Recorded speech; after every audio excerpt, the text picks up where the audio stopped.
Mon fils doit 470 000 euros. Tu vas payer, a dit ma femme. Si tu refuses, nous divorçons. Juste devant eux, j'ai appelé mon avocat. Préparer les papiers du divorce. Ils ont souri d'un air suffisant. Ils pensaient que je bluffais. Jusqu'à ce que chaque carte soit refusée. Ton fils doit 470 000 euros. Tu vas payer, a dit ma femme. Elle l'a dit de la même manière que quelqu'un demande de passer le sel. À l'extérieur des fenêtres de notre salle à manger, la chaleur de juillet miroitait encore sur le patio en pierre de l'arrière-cour, même s'il était presque 20:00 heure. Les étés à Frisco étaient ainsi. L'air ne se refroidissait plus vraiment. Il devenait simplement légèrement moins colérique. J'ai regardé Linda, puis son fils Kyle. Aucun d'eux ne semblait nerveux. C'était la partie dont je me souviens le plus. Kyle était assis là, portant l'un de ses polos de golf serrés qu'il aimait porter, tapotant ses doigts contre un verre de bourbon que j'avais probablement payé. Linda s'est penchée en arrière sur sa chaise, calme comme toujours, magnifique dans ce style poli des banlieues du Texas. Cheveux blonds coiffés, bracelet en or, ongles parfaits. Comme s'il s'agissait d'une conversation familiale normale. Si tu refuses, a-t-elle ajouté, alors peut-être que nous devons repenser ce mariage. Je l'ai fixé pendant une seconde. Puis j'ai pris mon téléphone. Kyle a en fait souri avec arrogance. Il pensait que je cédais déjà. Au lieu de cela, j'ai ouvert mes contacts et j'ai appelé Martin Feldman, mon avocat. Martin a répondu à la deuxième sonnerie. Danny, j'ai besoin que tu prépares les papiers du divorce. Silence. De l'autre côté de la table, le sourire de Kyle a disparu en premier. Linda a cligné des yeux 2 fois. Daniel, arrête. Je suis sérieuse. Martin s'est raclé la gorge au téléphone. Tu veux que je commence ce soir? Oui. J'ai gardé mes yeux sur Linda pendant que je le disais. Demain matin, la première chose lui ai-je dit. Quand j'ai raccroché, personne n'a parlé pendant peut-être 5 secondes complètes. Le climatiseur vrombissait au-dessus de nos têtes. Une fourchette a cliqueté doucement contre une assiette. Ensuite, Linda a eu ce petit rire court comme si elle essayait de réinitialiser la pièce. Oh mon Dieu, a-t-elle dit. Tu es dramatique. Kyle s'est de nouveau penché en arrière. Allez, mec. Personne ne divorce de personne. Mais quelque chose avait déjà changé en moi. Tranquillement, de façon permanente. J'aimerais pouvoir vous dire que cela s'est produit d'un coup, comme dans une scène de film, comme si j'étais soudainement devenu fort. La vérité est que j'étais épuisé depuis des années. Ce dîner était juste la première fois où j'entendais enfin à quel point il pensait peu de moi. Pas un mari, pas un partenaire, juste le gars qui payait quand les choses tournaient mal. Et les choses avec Kyle finissaient toujours par mal tourner. La première fois que j'ai couvert ses dettes, c'était 8 ans plus tôt. Une dette de carte de crédit de 20 000 euros. Linda a pleuré dans notre cuisine et a dit qu'il traversait une période difficile. Puis est venue la conduite sous l'emprise de l'alcool à Plano. Puis le non-sens des crypto-monnaies qui a échoué. Puis un camion de luxe qu'il ne pouvait pas s'offrir mais qu'il a quand même conduit pendant presque 2 ans. À chaque fois, c'était la même histoire. Il faisait une bêtise. Linda paniquait. Je réparais parce que je l'aimais. Ou peut-être parce qu'après la mort de ma première femme, j'avais eu peur d'être seul. C'est probablement plus proche de la vérité. Carole était morte depuis presque 10 ans à ce moment-là. Un cancer du pancréas. Rapide et brutal. Un printemps, nous planifions un voyage au Colorado. À Noël, j'étais assis à côté d'un lit de soins palliatifs en faisant semblant de ne pas être terrifié. Après sa mort, la maison a changé. Les gens parlent du silence comme s'il était paisible. Ce n'est pas le cas. Pas ce genre-là. Pas quand vous êtes assis seul à 23:00 heure en entendant le vrombissement du réfrigérateur parce qu'il ne reste plus personne à qui parler. Ma fille Émilie a déménagé dans l'Oregon pour ses études supérieures moins d'1 an plus tard. Je lui ai dit de partir. Je lui ai dit de ne pas rester au Texas pour moi. Puis, soudainement, j'avais 52 ans, mangeant des plats surgelés dans une maison silencieuse pleine de photographies. Linda est revenue dans ma vie vers cette époque. Un béguin du lycée. Toujours belle. Toujours drôle. Toujours capable de rendre une pièce vivante. Au début, j'ai eu l'impression d'être sauvé. Maintenant, assis en face d'elle à cette table de salle à manger, j'ai réalisé quelque chose de laid. Peut-être que j'avais passé des années à payer pour ne pas me sentir seul. Linda a croisé les bras. Tu jettes honnêtement un mariage pour de l'argent? J'ai ri de cela. Pas fort, juste une fois. Parce que cette phrase me disait tout, pour de l'argent. Comme si 470 000 € était un inconvénient mineur. Comme si son fils se frayant un chemin dans la vie sur mon dos était normal. Kyle a secoué la tête. Tu peux te le permettre. C'était encore là. Pas un pouvons-nous survivre à cela. Pas un je suis désolé. Juste un tu peux te le permettre. Je me suis levé lentement de la table. Mes genoux me font plus mal ces jours-ci qu'auparavant. 58 ans et 30 ans dans le secteur du chauffage, de la ventilation et de la climatisation vous font cela. Les gens voient une entreprise prospère maintenant. Ce qu'ils ne voient pas, ce sont les décennies précédentes. Les greniers de Dallas en août. Une chaleur de 100 degrés. L'isolation en fibre de verre collant à vos bras pendant que les clients hurlaient parce que leur climatisation était tombée en panne pendant le week-end de l'église. J'ai construit Mercer Heating & Supply un camion à la fois. J'ai raté des anniversaires, travaillé les samedis, contracté des emprunts que je n'étais pas sûr de pouvoir rembourser. Et maintenant, ce gamin qui n'avait jamais transpiré à travers une chemise de travail de sa vie me disait ce que je pouvais me permettre. Linda m'a suivi vers la cuisine. Daniel, arrête d'agir comme ça. Comme quoi? Tu sais, Kyle ne voulait pas dire. Il voulait dire exactement ce qu'il a dit. Son visage s'est durci un peu alors. Tu es égoïste. Ce mot a frappé plus fort que je ne l'espérais. Égoïste. Je l'ai regardé attentivement, et pendant une seconde étrange, je n'ai pas vu ma femme. J'ai vu une femme protégeant son fils à tout prix, même si le coup était moi. J'ai attrapé les clés de mon camion sur le comptoir. Tu pars, a-t-elle demandé. Pour ce soir. Oh, grandis un peu. J'ai failli répondre. Au lieu de cela, je suis sorti. La chaleur extérieure m'a enveloppé immédiatement. L'air épais de l'été texan, les cigales criant de quelque part dans le pâté de maison. J'ai conduit vers le nord en direction du lac Texoma avec les fenêtres entr'ouvertes et de la vieille musique country jouant doucement dans les haut-parleurs. Vers minuit, une pluie légère a commencé à taper contre le pare-brise. La cabane de mon frère aîné se trouvait près du lac sur une route de gravier étroite bordée de pins penchés. Il me l'avait laissé après sa crise cardiaque 6 ans plus tôt. Je n'y avais pas passé une nuit depuis presque 1 an. À l'intérieur, cela sentait le vieux bois, le café noir et l'eau du lac. Le genre d'odeur qui reste dans un endroit de façon permanente. Je me suis assis sur le quai arrière un moment, écoutant les moteurs de bateaux lointains sur l'eau sombre. Pas de cris, pas de tension, pas de faux semblants, juste la pluie frappant le lac. Vers 2:00 heure du matin, j'ai finalement vérifié mon téléphone. Cet appel manqué de Linda. 3 de Kyle, un message texte. Ne fais pas quelque chose de stupide. Je l'ai regardé un moment. Puis j'ai verrouillé l'écran et j'ai posé le téléphone face contre terre à côté de moi. Pour la première fois depuis des années, le silence ne me faisait pas aussi peur. Dès le lever du soleil, le premier document était déjà en cours de préparation. Et pour la première fois depuis des années, je n'avais pas peur d'être seul. Je me suis réveillé juste après 5:00 heure au son d'un moteur de bateau quelque part sur le lac. Pendant une seconde, j'ai oublié où j'étais. Puis j'ai senti le bois de pin et le vieux marc de café et je me suis souvenu de la cabane. L'eau de pluie s'égouttait encore doucement du toit à l'extérieur. L'orage était passé pendant la nuit, laissant derrière lui une de ces étranges matinées fraîches du Texas qui ne duraient jamais longtemps à cette période de l'année. Je me suis assis lentement sur le vieux canapé lit et je me suis frotté le visage. Mon téléphone était sur le comptoir de la cuisine où je l'avais laissé. 14 appels manqués maintenant, la plupart de Linda. 2 de Kyle. Un message vocal de Linda envoyé vers minuit.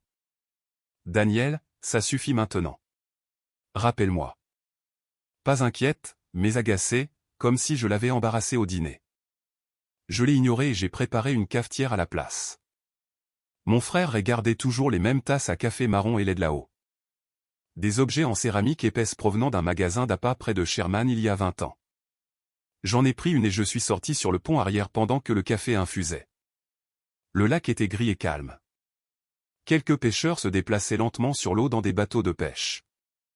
Quelque part à proximité, une porte moustiquaire a claqué. Je ne peux pas expliquer pourquoi, mais être assis là dans ce silence semblait plus honnête que ma propre maison ne l'avait été depuis des années. Vers 7:00 heure, Martin a appelé. « Tu as dormi un peu ?» a-t-il demandé. « Un peu. »« Tu es toujours sérieux ?»« Oui. » Pause. « D'accord, a-t-il dit. »« Alors la première chose que nous faisons est de te protéger. » Ce mot m'a fait un effet bizarre. Protéger. Je n'avais pas pensé à moi de cette façon depuis longtemps. Martin était mon avocat depuis la fin des années 1990. Un homme petit, chauve, avec un sens de l'humour sec. Le genre d'avocat qui n'élevait jamais la voix parce qu'il n'en avait pas besoin. Nous avons passé près de 2 heures à examiner les finances. Plus nous creusions, plus je me sentais mal. Pas à cause de l'argent lui-même, mais à cause de ce que j'avais ignoré. Kyle avait été rattaché à plus de dépenses d'entreprise que je ne le réalisais. Vol, hôtel, factures de restaurants étiquetées comme développement de clientèle, même des adhésions de golf partiellement acheminées par les comptes de l'entreprise. À un moment donné, Martin a soupiré. « Danny, pourquoi as-tu laissé cela continuer ?» J'ai regardé le lac. Parce qu'à chaque fois que je m'y opposais, Linda pleurait. Cette réponse a semblé pathétique dès qu'elle a quitté ma bouche. Mais c'était vrai. Martin ne m'a pas jugé pour autant. Il a juste dit calmement, la solitude pousse les gens à tolérer des choses qu'ils n'accepteraient pas normalement. Cela m'a fait réfléchir un moment. Puis il a commencé à expliquer la loi sur la communauté de biens au Texas. Puisque Mercer Heating & Supply existait des années avant que j'épouse Linda, l'entreprise elle-même m'offrait une certaine protection. Mais la croissance de l'entreprise pendant le mariage pourrait encore devenir compliquée si les choses tournaient mal au tribunal. Bonne nouvelle, a dit Martin. Tu as tenu d'excellents registres. Carole s'occupait de la comptabilité avant de tomber malade. Alors, merci mon Dieu pour Carole. J'ai ri doucement à cela parce qu'elle m'avait probablement sauvé sans même le savoir. En fin de matinée, nous avions déjà commencé à séparer les comptes. Rien de dramatique, juste pratique. Martin m'a dit de ne pas prendre de décisions émotionnelles, alors je ne l'ai pas fait. J'ai gelé les comptes de dépenses de luxe joints, j'ai retiré Kyle des cartes de l'entreprise, j'ai changé les mots de passe professionnels, j'ai signalé les transferts inhabituels, des choses basiques que j'aurais dû faire des années plus tôt. Vers midi, mon téléphone a encore sonné. Kyle. J'ai failli l'ignorer. Puis j'ai répondu. Quoi? Qu'est-ce que tu as fait, bordel, a-t-il lancé immédiatement. En arrière-plan, j'entendais des voix et du trafic. J'ai protégé mon entreprise. Ma carte a été refusée. Cela semble difficile. Ne joue pas au dur avec moi. Je me suis adossé lentement dans la chaise de pont. Où es-tu? Silence. Puis, Scottsdale. Bien sûr qu'il l'était. Tu t'es envolé pour l'Arizona. J'avais déjà réservé le voyage. Avec l'argent de qui? Il a ignoré cela. Tu m'as embarrassé. J'ai ricané cette fois. Pas parce que c'était drôle, mais parce que le culot de cette phrase m'a presque coupé le souffle. Tu penses que c'est cela qui est embarrassant, ai-je demandé calmement. Kyle, tu dois presque un demi-million d'euros. C'est temporaire. Les gens prennent des risques. Tu as presque 30 ans. Les gens travaillent aussi. Cela l'a mis en colère. Tu penses que tu es meilleur que tout le monde parce que tu possèdes une entreprise de climatisation. Celle-là m'a touché. Pas parce qu'elle m'insultait, mais parce qu'elle me rappelait le peu de respect qu'il avait pour ce que j'avais construit. Le domaine du chauffage, de la ventilation et de la climatisation n'était pas glamour. Il ne l'a jamais été. Mais pendant les étés texans, nous comptions. Quand la climatisation de quelqu'un tombait en panne en août et que ses petits-enfants transpiraient dans une maison à 100 degrés, les gens respectaient soudainement la climatisation très rapidement. J'ai construit une vie en résolvant des problèmes. Kyle en a construit une en les créant. Tu sais quel est ton problème, a-t-il continué. Tu agis toujours comme si les gens te devaient de la gratitude. Non, ai-je dit calmement. J'attendais simplement que des adultes finissent par s'assumer. Il m'a raccroché au nez. Je suis resté assis là un moment après, écoutant l'eau du lac frapper doucement contre les poteaux du quai. Puis je me suis levé et j'ai conduit jusqu'en ville. Mersey Heating & Supply se trouvait dans une zone industrielle au nord de Msekini. Le même bâtiment que nous avions depuis 2003. Rien de sophistiqué. Revêtement en métal blanc, enseigne délavée par le soleil à l'avant. À 13h30, la chaleur était déjà brutale à nouveau. Mes gars de l'entrepôt déchargeaient des compresseurs d'un camion de fret quand je suis arrivé. La sueur traversait leur chemise. Un gars avait un chiffon enroulé autour du cou, essayant juste de ne pas surchauffer.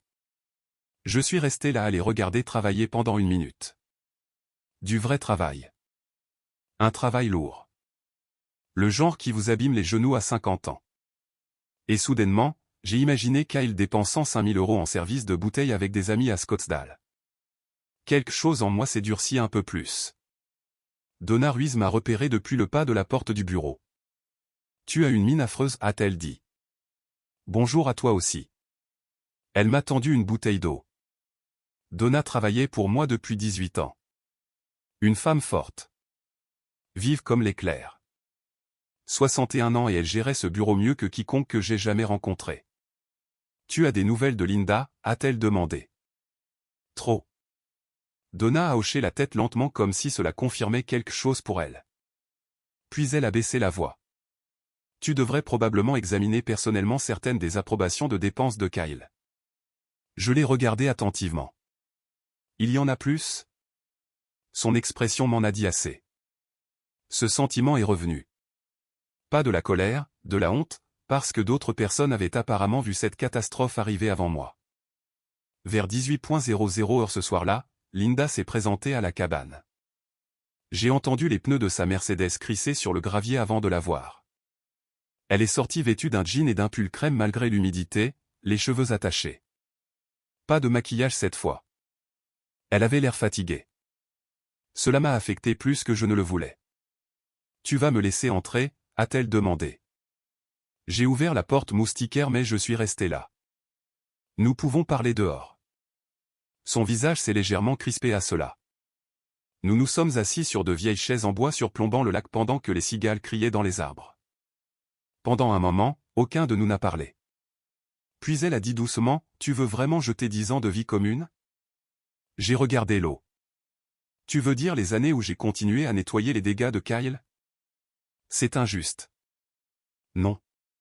Ce qui est injuste, c'est de s'attendre à ce que je sacrifie ma retraite parce que ton fils refuse de grandir. Linda a croisé les bras. Tu sais quel est ton problème? Tu as toujours besoin d'être le héros. Cela a frappé plus fort qu'elle ne le pensait parce qu'elle avait raison. J'ai pensé à la mort de Carole, au départ d'Emily, à quel point j'avais désespérément voulu que cette maison se sente à nouveau vivante. Peut-être que j'avais confondu être nécessaire et être aimé. Linda a alors adouci sa voix. Danny, j'ai pris soin de toi aussi. J'ai hoché la tête lentement. Oui, tu l'as fait. Et c'était vrai. C'était la partie compliquée. Elle était restée à mes côtés dans les lits d'hôpital, m'avait soutenu après les cauchemars, avait ramené le rire dans ma maison. Mais quelque part en chemin, l'amour s'était tranquillement transformé en dépendance. Puis elle a prononcé la phrase qui a tout changé. Tu ne peux pas sérieusement détruire notre avenir pour de l'argent. Notre avenir, signifiant mon argent. Pas la responsabilité de Kyle, pas leur obligation de rendre des comptes, la mienne. C'est alors que mon téléphone a vibré à nouveau. Martin. J'ai répondu immédiatement. Danny, a-t-il dit sombrement. Nous avons trouvé des approbations DocuSign non autorisées liées à Kyle. J'ai regardé Linda. Son visage a lentement perdu ses couleurs. Et à ce moment-là, cela a cessé de ressembler à un problème de mariage et a commencé à ressembler à un acte criminel. Je n'ai pas beaucoup dormi après l'appel de Martin. Linda était assise, pétrifiée, en face de moi sur le porche de la cabane pendant que le lac devenait sombre autour de nous. Les cigales ont fini par se taire, remplacées par le ronronnement sourd des bateaux rentrant vers la marina. Qu'est-ce que non autorisé signifie, a-t-elle fini par demander. Je l'ai regardé. Tu sais exactement ce que cela signifie. Sa mâchoire s'est serrée. Daniel, ne commence pas à accuser Kyle de crime. Cela dépend de ce qu'il a fait. Il ne te blesserait pas intentionnellement. J'ai failli répondre immédiatement. Mais je me suis arrêté car cette phrase n'était plus vraie. Peut-être ne l'avait-elle jamais été. Les gens ne mettent pas accidentellement quelqu'un d'autre en danger pour près d'un demi-million d'euros. Ils choisissent de le faire. Linda s'est frotté le front. Il a probablement fait une erreur. Les erreurs, c'est oublier les anniversaires, ai-je dit doucement. C'est différent. Elle a détourné le regard après cela. Pour la première fois depuis que je la connaissais, elle ne semblait pas convaincue de pouvoir se sortir d'une situation par la parole. Vers 22:00 heure ce soir-là, elle a finalement quitté la cabane. Pas de cris, pas de sortie dramatique, juste de l'épuisement. J'ai regardé ses feux arrière disparaître à travers les pins, puis je suis resté assis dehors une heure de plus, écoutant l'eau clapoter doucement contre les poteaux du quai. Une partie de moi voulait encore qu'elle revienne. C'est la vérité embarrassante.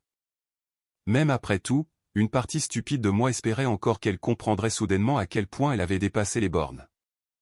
Mais les gens changent rarement au moment où vous les voyez enfin clairement. Généralement, ils deviennent simplement plus difficiles à ignorer. Le lendemain matin, j'ai conduit directement au bureau. La chaleur du Texas montait déjà tôt. À 9:30 heures, l'asphalte à l'extérieur de Mercer Heating & Supply semblait fondre. 2 camions de service partaient au moment où j'arrivais, leur radio diffusant déjà du rock classique par les fenêtres ouvertes. À l'intérieur, l'entrepôt sentait le carton, l'huile moteur et la poussière. Familier, stable. J'en avais besoin. Donna était assise derrière le bureau d'accueil, portant ses lunettes de lecture bas sur le nez tout en triant des factures. Elle a levé les yeux une fois. « Tu vas bien ?»« Non. »« Bien, a-t-elle dit. »« Cela signifie que tu as encore un pouls. » Cela m'a fait sourire un peu. Donna me connaissait depuis assez longtemps pour ne pas perdre de temps avec un faux réconfort. Je l'ai suivie dans son bureau à l'arrière. Une petite pièce, des classeurs, des photos de famille, un calendrier délavé des Texas Rangers toujours accroché depuis l'année dernière parce que Donna refusait de le jeter. Elle a fermé la porte derrière nous. Puis elle m'a tendu un dossier. Qu'est-ce que c'est? Des choses que j'aurais dû te montrer plus tôt. Mon estomac s'est serré immédiatement. À l'intérieur se trouvaient des rapports de dépenses, des frais d'hôtel, des notes de divertissement, des remboursements de carburant, la plupart liés à Kyle. Certains étaient ridicules. Des factures de restaurant à 3 000 €, des dépôts pour des appartements de luxe, des vols pour Las Vegas étiquetés comme conférences de fournisseurs. J'ai feuilleté lentement. Depuis combien de temps? Donna a croisé les bras. Assez longtemps. Pourquoi n'as-tu rien dit? Son expression s'est adoucie alors. Parce qu'après la mort de Carol, tu as arrêté d'écouter les gens. Cela a frappé plus fort que je ne l'espérais. Elle s'est assise avec précaution en face de moi. Je vais te dire quelque chose que tu n'aimeras probablement pas, a-t-elle dit. Ce ne serait pas la première fois. Tu n'étais pas stupide, Daniel. Tu étais seul. J'ai de nouveau regardé les papiers. J'aurais quand même dû le voir. Donna a hoché la tête. Oui, tu aurais dû. Cette honnêteté a en fait aidé. Les gens de mon âge se lassent d'être gérés émotionnellement. Parfois, on veut juste que quelqu'un dise la vérité simplement. Elle a soupiré. Kyle est négligent depuis des années. La plupart du personnel l'a remarqué. Une humiliation a envahi mon cou. Le personnel. Il se promenait ici comme s'il était le propriétaire. Elle a fait une pause. Mais personne ne le respectait. Ce mot est resté en moi, respecté. Parce qu'au fond de lui, je pense que Kyle le savait aussi. Il voulait les récompenses du succès sans en assumer le poids. Vers l'heure du déjeuner, Martin a encore appelé. Nous avons confirmé que plusieurs approbations DocuSign provenaient de tes identifiants. J'ai fermé la porte de mon bureau avant de répondre. C'est grave? Cela pourrait être pire, a-t-il dit. Cela pourrait aussi être laid si les prêteurs commencent à faire pression. A-t-il falsifié l'intégralité du prêt? Non. Des garanties plus petites, mais elles ont aidé à soutenir des financements ultérieurs. Je me suis frotté le front lentement. Comment y aurait-il même accès? As-tu déjà laissé l'ordinateur de ton bureau déverrouillé? J'y ai réfléchi, puis j'ai juré doucement. 2 mois plus tôt, j'étais parti tôt pour un événement de golf de charité à Plano. Kyle était passé au bureau cet après-midi-là. Mon téléphone était resté sur le bureau en train de charger. Les messages d'authentification DocuSign étaient probablement apparus directement. Martin a parlé avec précaution. Je ne parle pas de prison, Danny. Mais cela a franchi les lignes légales. J'ai regardé par la fenêtre du bureau vers la cour de chargement. Un de mes techniciens remplaçait des courroies à l'intérieur d'une camionnette de service pendant que la sueur assombrissait le col de sa chemise. De vraies personnes, un vrai travail. Et pendant ce temps, j'étais assis ici à discuter d'une fraude liée à ma propre famille. J'ai besoin de temps, ai-je dit doucement. Prends-le. Mais documente tout. Après avoir raccroché, je suis resté assis là un moment. Le bureau a soudainement semblé très immobile. Puis mon téléphone a encore vibré. Émilie. J'ai répondu immédiatement. Salut, ma grande. Sa voix semblait prudente. Papa, qu'est-ce qui se passe? Il s'est avéré que Linda l'avait déjà appelé en pleurant. Bien sûr qu'elle l'avait fait. Je me suis adossé lentement dans ma chaise. C'est compliqué. Cela signifie généralement que c'est mauvais. Elle n'avait pas tort. Nous avons parlé près de 40 minutes. Au début, elle a essayé de rester neutre. C'est ce que font les enfants adultes quand ils ont passé des années à naviguer dans des dynamiques familiales désordonnées. Mais finalement, la vérité a commencé à sortir. Papa, a-t-elle dit doucement. Puis-je être honnête? S'il te plaît. Il y avait des moments où j'arrêtais de venir te voir parce que Linda me donnait l'impression que je n'avais plus ma place là-bas.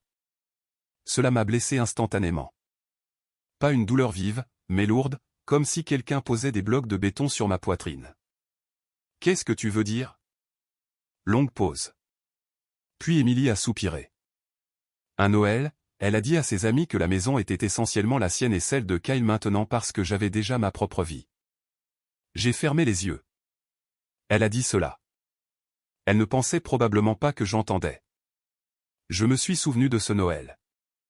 J'avais passé la majeure partie de l'après-midi dehors à griller des steaks pendant que tout le monde buvait du vin et regardait le football. Je n'ai jamais su. La voix d'Émilie s'est légèrement brisée. Je ne voulais pas te forcer à choisir entre nous. Cela m'a presque brisé parce que, sans m'en rendre compte, je l'avais déjà fait et elle le savait. Après avoir raccroché, je suis resté dans mon bureau à fixer une vieille photo encadrée sur l'étagère. Carole souriant à mes côtés lors d'une foire de comté il y a des années. Émilie, vers 10 ans, tenant un ours en peluche géant. À l'époque, ma vie entière semblait simple. Difficile parfois, mais simple. Je ne sais pas combien de temps je suis resté assis là avant que Donna ne frappe doucement et n'entre.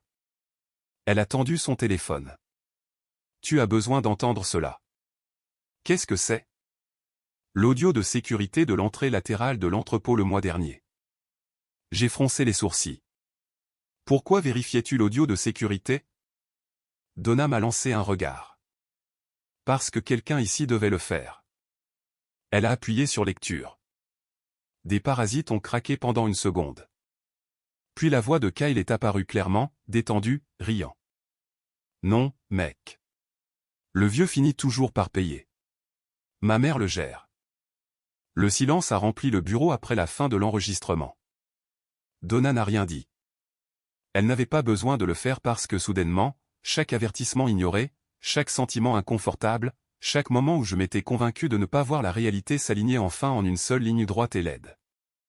Pas un mari, pas une famille, mais un compte, une solution, un portefeuille avec un pot. J'ai pris la vieille photo de famille sur mon bureau, j'ai regardé Carole, j'ai regardé Émilie. Puis doucement, presque pour moi-même, j'ai dit, je ne leur dois plus ma vie. Environ une semaine après avoir quitté la maison, Linda m'a appelé pour la première fois sans pleurer. Cela seul me disait que quelque chose avait changé. Sa voix semblait contrôlée à nouveau. Prudente. Est-ce que tu vas à la collecte de fonds de Hope Alliance vendredi? A-t-elle demandé. J'étais assis à la table de la cuisine de la cabane en train d'examiner des contrats de fournisseurs avec Donna sur Zoom quand l'appel est arrivé. Dehors, des nuages de pluie s'accumulaient sur le lac Texoma. Encore une fois, sombre et lourd sur l'eau. Je n'avais pas prévu d'y aller. Tu devrais venir. Cela m'a suffisamment surpris pour me faire marquer une pause. Linda détestait quand j'assistais à ces événements, à moins qu'elle ne puisse gérer exactement la façon dont j'agissais, ce que je portais et à qui je parlais. Les collectes de fonds n'étaient pas vraiment mon monde de toute façon.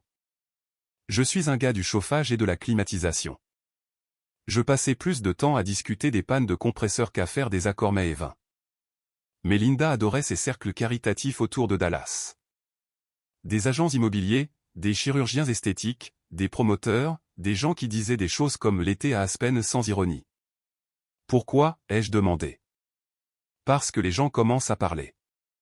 C'était là. Pas de « comment vas-tu » ? Pas de « pouvons-nous réparer cela » ? Juste de la gestion de réputation. J'ai presque refusé immédiatement. Puis j'ai pensé à quelque chose que Martin m'avait dit plus tôt ce matin-là.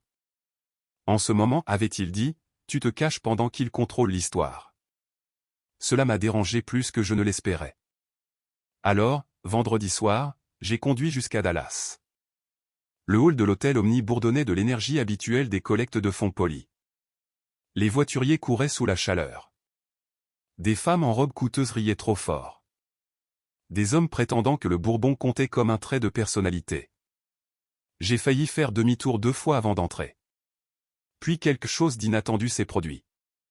Les gens étaient réellement heureux de me voir. Danny Mercer.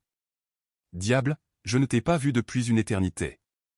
Ton entreprise a sauvé notre immeuble de bureau en août dernier. Un entrepreneur plus âgé m'a tapé sur l'épaule et a ri. Tu répares toujours les climatiseurs de tout le monde pendant l'apocalypse ? Cela m'a fait du bien. Simple, honnête. Pas de faux semblants. J'ai réalisé quelque chose en me tenant là, dans cette salle de bal bondée. J'avais passé des années à croire que Linda était le pont social qui maintenait ma vie unie. Mais j'avais construit mes propres relations bien avant de la rencontrer. Des vrais. La salle de bal sentait le parfum cher et les bougies coûteuses. Quelque part près de la scène, un trio de jazz jouait doucement pendant que des serveurs transportaient des plateaux de gâteaux de crabe à travers la foule. J'ai repéré Linda près du centre de la pièce presque immédiatement. Robe rouge, cheveux parfaits, sourire poli bien en place. Kyle se tenait à proximité dans un costume bleu marine qui coûtait probablement plus cher que mon premier camion. Quand Linda m'a vu, la surprise a traversé son visage. Pas parce que j'étais venu, mais parce que j'avais l'air calme. J'ai hoché la tête poliment et je me suis dirigé vers le bar au lieu d'aller vers elle. Cela l'a déstabilisé encore plus. Un investisseur nommé Greg Holloway m'a finalement approché près de la table des whisky. Un grand gars de 65 ans environ, propriétaire de plusieurs propriétés commerciales autour de Plano. Danny, a-t-il dit doucement. Cela t'ennuie si je te demande quelque chose ? Cela dépend. Il a baissé la voix. J'ai entendu dire que Kyle était impliqué dans ce gâchis de développement à Scottsdale. J'ai pris une longue gorgée de bourbon. Il l'était. Greg a fait une grimace. J'ai failli participer à cet accord. Eh bien, ai-je dit, tu as eu de la chance. Avant qu'il ne puisse répondre, Donna est apparue à mes côtés. Elle portait une robe bleu foncé et semblait plus à l'aise que quiconque dans la pièce. Greg a hoché la tête vers elle. Tu diriges toujours Mercer et Ting. Donna a souri avec ironie. Il faut bien que quelqu'un le fasse. Cela a provoqué un rire. Puis Greg a demandé prudemment, la rumeur est-elle vraie ? Donna m'a d'abord regardé. J'ai fait un petit signe de tête. C'était suffisant. Elle a répondu calmement, il y a eu des irrégularités financières liées à Kyle. Daniel s'en occupe. Pas de révélation dramatique. Pas de cris, juste la vérité dite calmement. Ce qu'il y a de drôle avec les adultes de plus de 50 ans, c'est que la plupart n'ont pas besoin de théâtre pour reconnaître un désastre. Ils peuvent le sentir. Et une fois que l'ambiance a changé, elle s'est propagée rapidement. Pas bruyamment, juste de petites conversations, de petits regards, des gens s'éloignant subtilement de Kyle tout au long de la soirée. À 21h30, il avait commencé à boire beaucoup. Je l'ai remarqué parce qu'il devenait plus bruyant toutes les 15 minutes. À un moment donné, il a coincé 2 jeunes hommes près des tables de vente aux enchères silencieuses, se vantant de gros contrats de retour et de revers temporaires. Personne ne semblait convaincu. Linda essayait de le gérer discrètement, redressant sa cravate, touchant son bras, chuchotant à son oreille comme si elle essayait de maintenir ensemble une tente qui s'effondrait pendant une tempête. Puis vint le moment où tout s'est finalement fissuré. Je me tenais près de l'entrée de la salle de bal en train de parler à un vieux fournisseur nommé Ron Baker quand j'ai entendu la voix de Kyle s'élever brusquement dans le couloir. « Tu m'as dit qu'il s'en occuperait. » Les têtes se sont tournées immédiatement. Linda a sifflé quelque chose en retour, trop bas pour être entendu. Kyle a ri amèrement. « Non, sérieusement, maman. Tu as littéralement dit qu'il finit toujours par céder. » Le couloir est devenu très silencieux. Pas parce que les gens écoutaient intentionnellement. Parce que les êtres humains peuvent sentir l'humiliation de la même manière que les animaux sentent le temps qu'il va faire.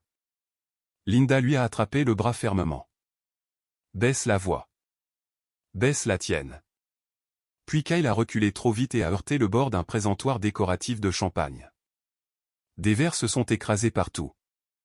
Une femme a poussé un cri étouffé. Le champagne s'est répandu sur le sol en marbre pendant que les serveurs se précipitaient. Kyle restait là, figé, le visage rouge et ivre. Et d'une certaine manière, le silence qui a suivi l'a humilié plus que si les gens avaient ri, parce que personne ne semblait plus choqué, juste mal à l'aise, comme s'ils avaient enfin vu la vérité qu'ils soupçonnaient depuis le début. Kyle s'est précipité vers la sortie. Linda est restée là pendant peut-être 2 secondes en essayant de se ressaisir socialement. Puis elle l'a suivi. J'aurais dû me sentir victorieux. Au lieu de cela, je me sentais surtout fatigué. Cela m'a surpris.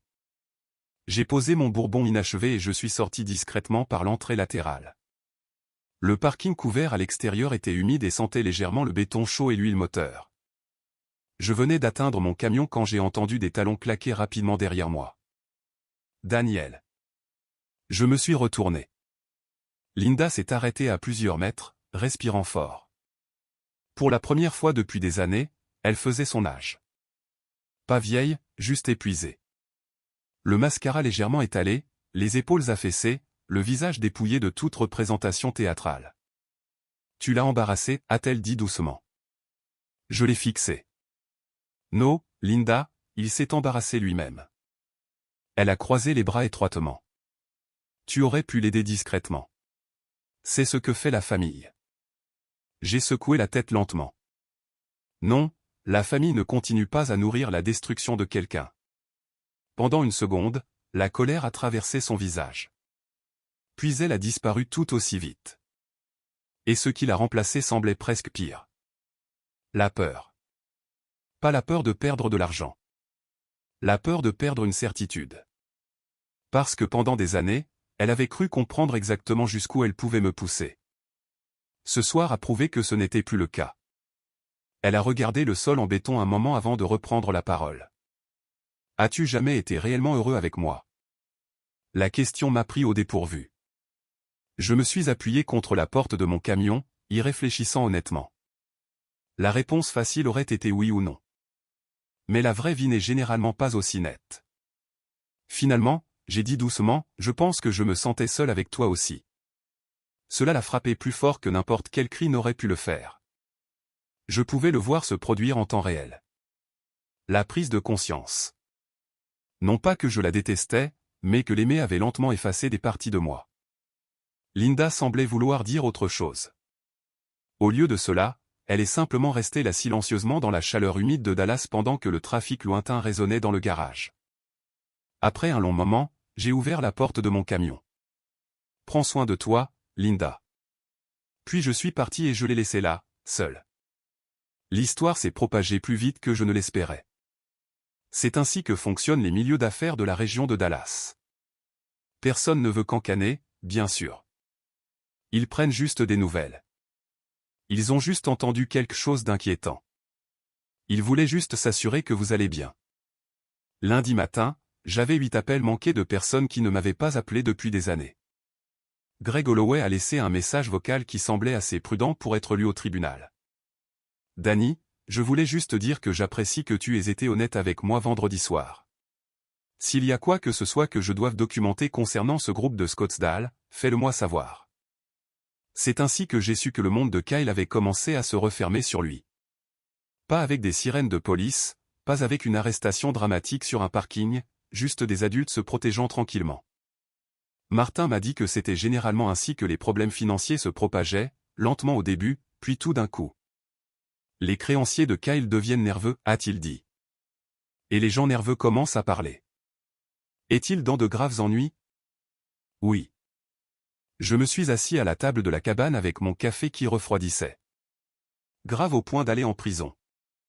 Cela dépend de ce qu'ils peuvent prouver. Cela dépend de ce qu'il admet. Cela dépend à quel point il sera stupide dans les prochaines 72 heures.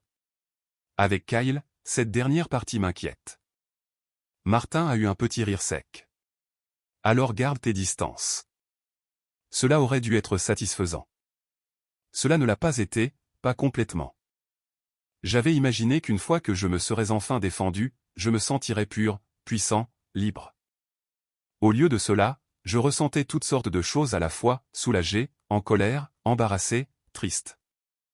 Et la nuit, quand la cabane devenait silencieuse et que le lac devenait noir au-delà des fenêtres, la présence d'une autre personne dans la maison me manquait encore. C'était la partie que je détestais admettre. On peut savoir que quelqu'un était mauvais pour soi et regretter quand même la routine. La tasse de café supplémentaire dans l'évier, la télévision allumée dans l'autre pièce, quelqu'un demandant si vous avez pensé à prendre votre médicament pour la tension artérielle. L'amour et l'habitude peuvent porter le même manteau après assez d'années. 2 soirs après le gala, j'essayais de réparer l'une des vieilles chaises de pêche de raie sur le pont arrière quand des phares ont balayé l'allée de gravier. Pendant une demi-seconde, ma poitrine s'est serrée. J'ai cru que c'était Linda, mais c'était Emily. Elle est sortie d'un véhicule utilitaire de location vêtue d'un jean, de baskets et d'un sweatshirt de l'Oregon, même s'il faisait encore assez chaud dehors pour que ce soit ridicule. J'ai posé le tournevis. « Qu'est-ce que tu fais ici ?» Elle a haussé les épaules, mais ses yeux étaient humides. « Je voulais voir mon papa. » Je suis descendu et je l'ai serré dans mes bras avant que l'un de nous ne puisse dire quoi que ce soit d'autre. Elle sentait le café de l'aéroport et la pluie. Pendant une longue minute, je l'ai simplement tenue. Pas trop fort, juste assez pour me rappeler qu'elle était vraiment là. Ce soir-là, nous avons grillé des hamburgers sur le vieux barbecue au charbon de bois de Ray parce que je n'ai jamais appris à aimer le propane. Emily m'a taquiné à ce sujet. Tu vends du matériel de chauffage, de ventilation et de climatisation, mais tu t'arrêtes au barbecue à gaz. Certaines normes comptent encore. Elle a ri, et j'ai réalisé que je ne l'avais pas entendu rire en personne depuis trop longtemps. Nous avons mangé dehors à la petite table en bois près du quai. Le lac était calme avec des nuages roses posés bas sur l'eau. Le chien d'un voisin aboyait quelque part de l'autre côté de l'anse. Après le dîner, Emily m'a aidé à poncer les accoudoirs de la vieille chaise de pêche. Elle n'a rien dit pendant un moment. Puis, sans me regarder, elle a dit « Papa, tu as l'air plus léger. » J'ai souri un peu. C'est une façon polie de dire que j'ai l'air plus vieux. Non, elle a secoué la tête. Je veux dire plus léger. J'ai continué à poncer. Le bois râpait doucement sous ma main. Je te dois des excuses, ai-je dit. Sa main a cessé de bouger. Pourquoi? Pour t'avoir laissé te sentir comme une invitée dans ta propre famille. Elle a regardé la chaise entre nous. Je ne voulais pas te rendre la vie plus difficile. Tu étais ma fille.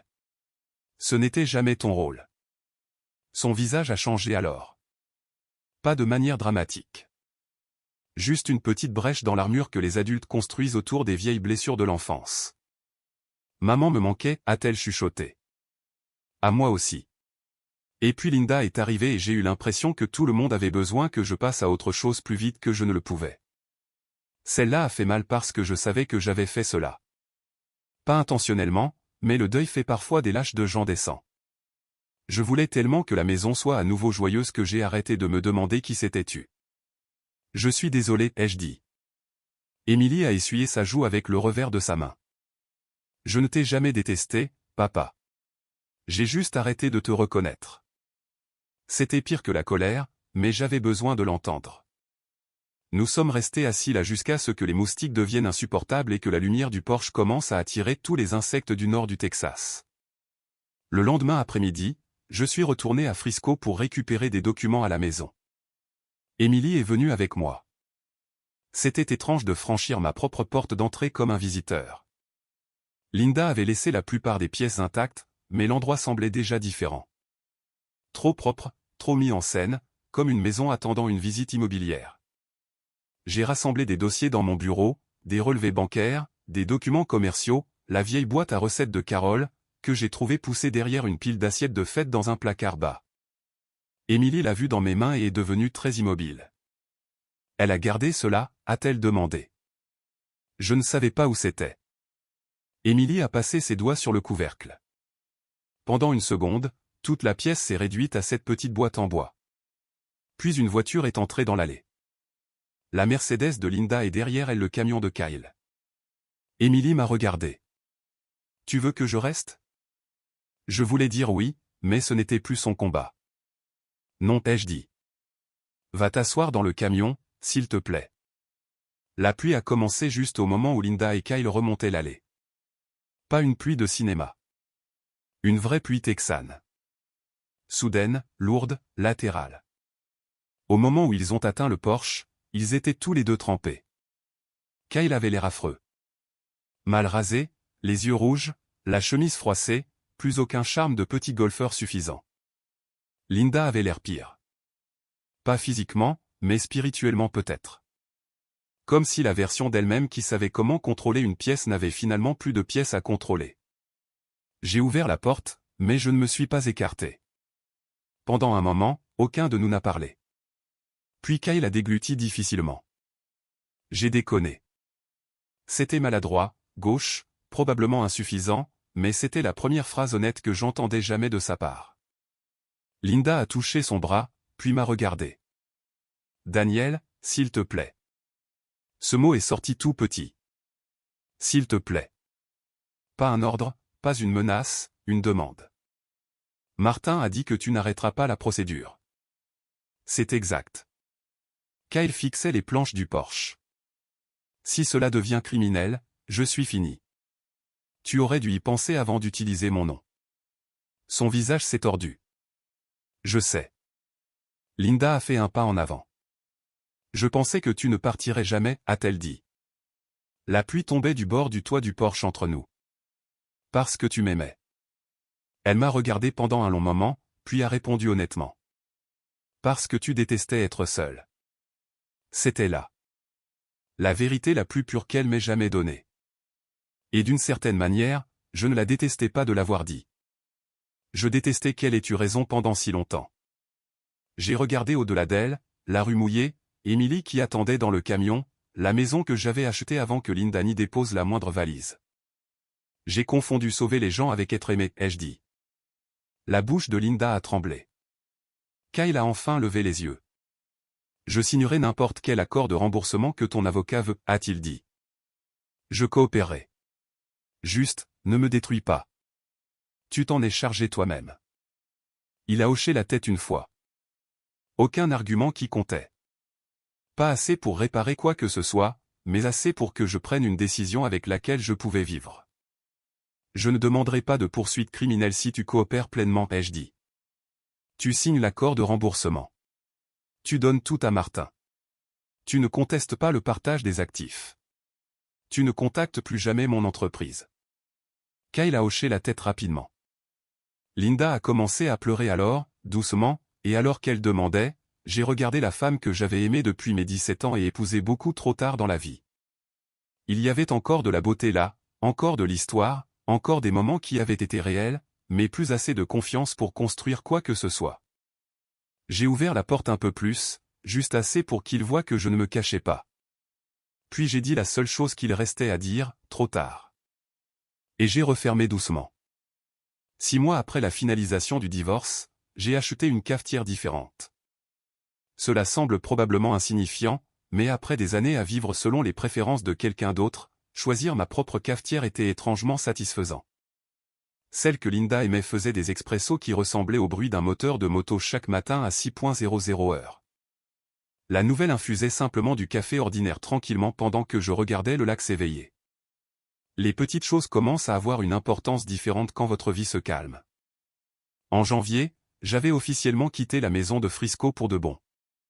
J'ai gardé la cabane près du lac Texoma et je l'ai rénovée lentement à la place. Rien de luxueux, de nouvelles fenêtres, une meilleure isolation, un plus grand pont arrière. C'est assez drôle, après 30 ans dans le chauffage, la ventilation et la climatisation, j'ai enfin installé le genre de système de refroidissement haut de gamme que je recommandais toujours aux autres et que je n'avais jamais pris la peine d'acheter pour moi-même. La première nuit où la nouvelle unité s'est mise en marche, j'ai réellement éclaté de rire. Regarde ça, ai-je marmonné pour moi-même. Le gars de la climatisation a enfin une climatisation décente. C'est le genre de blague qui fait rire les gens de plus de 50 ans. Ou peut-être juste les hommes divorcés épuisés vivant près d'un lac. Probablement les deux. Mercer Heating & Supply a changé aussi. Un mois après le divorce, j'ai vendu 30% de l'entreprise à Donna et à 3 employés de longue date qui étaient avec moi depuis plus d'une décennie. Donna a failli tomber de sa chaise quand je le lui ai dit. Tu es sérieux? Je me fais vieux. Tu as 58 ans, pas l'âge d'un vétéran de la guerre de sécession. Pourtant, ses yeux se sont mouillés un peu quand elle a signé les papiers. La vérité est qu'elle l'avait mérité il y a des années. Tout comme les autres. J'ai passé trop de temps dans ma vie à penser que la propriété signifiait tout porter seul. Il s'avère que la loyauté fonctionne dans les deux sens. La situation de Kyle s'est réglée discrètement. Pas de scène de tribunal dramatique, pas de menottes, juste des avocats, des accords de remboursement et des conséquences. Il a pris un emploi de logistique en entrepôt à l'extérieur de Danton grâce à une relation familiale de l'un des associés de Martin. De longues heures, des matinées matinales, des bottes à bout d'acier, du vrai travail. Aux dernières nouvelles, il arrivait même à l'heure. Martin a dit que cela avait surpris tout le monde. Cela ne m'a pas surpris. Certaines personnes ne changent pas tant que la vie ne supprime pas chaque endroit douillet où elles avaient l'habitude d'atterrir. Linda a pris un appartement à Plano et a commencé à travailler comme réceptionniste dans un cabinet médical. Je ne l'ai vue qu'une seule fois après l'audience de divorce, complètement par hasard. Je récupérais des médicaments dans une pharmacie voisine quand je l'ai aperçue par la fenêtre de la clinique derrière le bureau d'accueil. Elle semblait plus petite d'une certaine façon. Pas physiquement, juste ordinaire. Et je ne dis pas cela méchamment. Pendant des années, Linda se déplaçait dans les pièces comme quelqu'un qui était constamment admiré. Maintenant, elle ressemblait à n'importe quelle autre personne fatiguée essayant de terminer sa journée de travail. Elle m'a remarqué aussi. Pendant une seconde, nous nous sommes simplement regardés à travers la vitre. Puis elle a fait un petit signe de tête. J'ai répondu de la même manière et c'était tout. Pas de grande réconciliation émotionnelle. Pas d'amertume non plus. Juste deux personnes se tenant enfin au sein de la vérité qu'elles avaient construite ensemble. Je suis retourné à mon camion après cela, me sentant étrangement en paix. Pas heureux exactement, mais plus léger. Emily a commencé à visiter le Texas plus souvent après le divorce. En février, nous avons fait un court voyage en voiture à travers l'Oklahoma juste parce qu'aucun de nous n'avait rien d'urgent à faire ce week-end-là. Nous nous sommes arrêtés dans de petits restaurants au bord de l'autoroute, avons bu du mauvais café, nous sommes disputés à propos de la musique country et avons passé tout un après-midi à errer dans un magasin d'antiquités rempli de choses dont aucun de nous n'avait besoin. À un moment donné, Emily m'a regardé pendant que j'examinais un vieux moulinet de pêche. Tu sais, a-t-elle dit nonchalamment, tu ris plus maintenant. J'ai haussé les épaules. Peut-être que je me plains moins. Non, a-t-elle dit. Tu ris vraiment. Cela m'est resté à l'esprit. Parce qu'elle avait raison. Pendant des années, j'avais fonctionné plus que je n'avais vécu. Il y a une différence. Un soir, de retour à la cabane, Emily m'a aidé à organiser de vieilles boîtes dans le débarras. Nous avons trouvé des albums photos que je n'avais pas ouverts depuis des années. Carole tenant Emily bébé. Moi debout à côté de mon premier camion de service en 1994, l'air terrifié et avec 20 livres de moins. Même quelques vieilles photos de Linda datant de notre première reconnexion. Emily a regardé une photo en silence. Tu l'as vraiment aimée? Oui, ai-je dit honnêtement. Je l'ai aimée. Elle a attendu. Je savais ce qu'elle demandait sans qu'elle le dise. Et une partie de moi l'aimera probablement toujours. Emily a hoché la tête lentement, comme un adulte écoutant un autre adulte au lieu d'une fille jugeant son père. Cela comptait parce qu'à notre âge, la vie n'est généralement pas assez nette pour des fins simples. Certaines personnes vous blessent et laissent quand même derrière elles de vrais souvenirs. Les deux choses peuvent exister ensemble. Donna a continué d'essayer de me convaincre de recommencer à avoir des rendez-vous. C'est devenu son nouveau passe-temps favori. Un vendredi après-midi, elle est entrée dans mon bureau en tenant son téléphone. Non, je n'ai encore rien dit. Tu as ce regard. Quel regard? Le regard que Carole avait l'habitude d'avoir avant de m'obliger à assister aux fêtes du quartier. Donna a souri. Il y a une veuve très gentille nommée Suzanne. Absolument pas. Elle possède une propriété sur le lac. Je mets fin à cette conversation. Tu es littéralement debout devant moi. J'ai pointé le doigt vers la porte du bureau. Alors je quitte physiquement la conversation. Donna a ri si fort qu'elle a dû s'asseoir. Ce son m'a suivi tout au long de l'entrepôt. Et honnêtement, cela faisait du bien d'entendre à nouveau des rires sans se demander ce qu'ils me coûtaient. Au printemps, la cabane ne ressemblait plus à une cachette mais à une maison. La plupart des matins, je me réveillais avant le lever du soleil, versais du café dans l'une des vieilles tasses de raie et m'asseyais sur le quai, regardant la brume dériver sur l'eau. Pas de chaos, pas d'urgence financière, pas besoin de marcher sur des œufs émotionnels, juste le vent bougeant dans les arbres et le bateau de pêche occasionnel traversant le lac. La paix semble ennuyeuse quand on est plus jeune. À mon âge, elle semble coûteuse et vaut chaque centime. Un soir, presque exactement 7 mois après ce dîner à Frisco, j'étais assis à regarder le coucher de soleil teinter le lac Texoma d'orange pendant que 2 adolescents faisaient des ricochets près du rivage en bas de l'anse. J'ai pensé à Carole, à Emily, à Linda, à toutes les années que j'ai passées à essayer si fort de maintenir tout le monde ensemble que j'ai failli disparaître moi-même. Puis j'ai regardé le café dans mes mains et j'ai ri doucement. Ce qu'il y a de drôle, c'est que le moment où j'ai arrêté de payer pour la vie de tous les autres a été le moment où j'ai enfin récupéré la mienne. Si vous écoutez ceci quelque part tard dans la nuit, vous sentant épuisé de porter des gens qui ne se manifestent que lorsqu'ils ont besoin de quelque chose, j'espère que vous vous souviendrez de ceci, être nécessaire et être aimé ne sont pas toujours la même chose. Parfois, dire non est la première chose honnête que vous ayez dite depuis des années. Merci de votre écoute.